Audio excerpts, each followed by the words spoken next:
VVPAT స్లిప్పుల లెక్కింపు వ్యవహారంపై ఆంధ్రప్రదేశ్ ముఖ్యమంత్రి చంద్రబాబు అధ్యక్షతన 21 పార్టీలు సుప్రీంకోర్టులో రివ్యూ పిటిషన్ దాఖలు చేశాయి. 50% స్లిప్పులు లెక్కించేలా ఈసీకి ఆదేశాలు ఇవ్వాలని ఆ పిటిషన్లో అత్యున్నత న్యాయస్థానాన్ని కోరాయి. 50% వీవీప్యాట్ స్లిప్పులు లెక్కించాలంటూ పార్టీలు గతంలో సుప్రీంకోర్టును ఆశ్రయించాయి. దీనిపై విచారణ చేపట్టిన సుప్రీం ఒక్కో అసెంబ్లీ నియోజకవర్గానికి 5 వీవీప్యాట్ యంత్రాల స్లిప్పులు లెక్కించాలని తీర్పునిచ్చింది.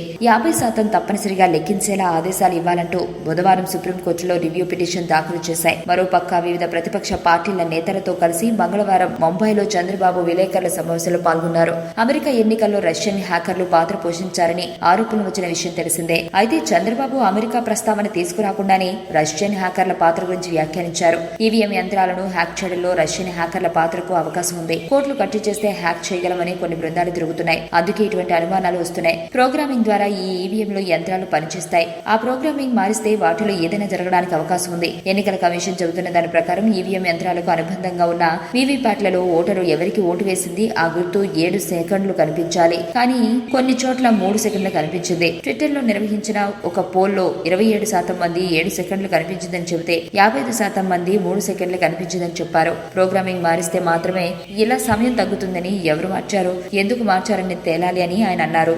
కొన్ని యంత్రాల్లో 3 సెకండ్లు కనిపించడం, కొన్ని యంత్రాల్లో 7 సెకండ్లు కనిపించడంపై తీసిన వీడియోలను ఆయన విలేకరులు సమావేశంలో ప్రదర్శించారు. 7 రాష్ట్రాలకు చెందిన ఈవీఎం యంత్రాలను పోయిన డిసెంబర్లో వార్షిక నిర్వహణ పేరుతో కొన్ని కంపెనీలకు ఇచ్చారు. ఆ సమయంలో ఏం జరిగిందన్నది రహస్యంగా మిగిలిపోయింది.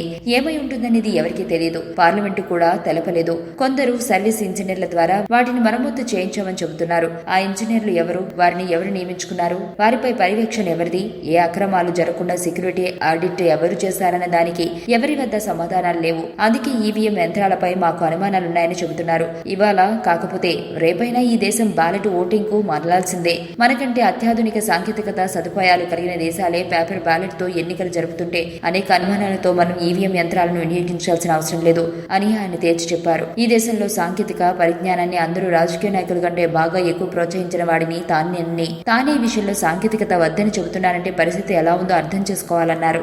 వార్తావాణి న్యూస్ ఛానల్ ఎప్పటికప్పుడు రాజకీయ, సినీ విశేషాలు, స్పోర్ట్స్ మరియు సాంకేతిక పరమైన మరెన్నో విషయాలను మన ముందుకు తెస్తుంది. మరింత సమాచారం కొరకు వార్తావాణి న్యూస్ ఛానల్ ని సబ్స్క్రైబ్ చేయండి.